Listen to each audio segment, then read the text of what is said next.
Ngayon, 25,000 na lang. Hi, good morning everyone. So, andito po tayo ngayon sa Calmar Homes at ang nasa likuran ko po ay ang Clara Unit na may 3 bedrooms, 2 toilet and bath, and of course, meron po siyang sariling garage. Etong unit na to ay meron pong lot area na 107 square meters at ang floor area po niya ay 78 square meters.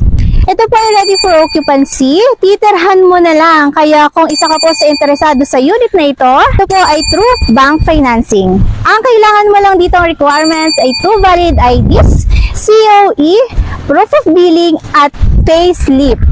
Dating 327,000, ngayon 25,000 na lang. Pwedeng mapasayo ang bahay na to.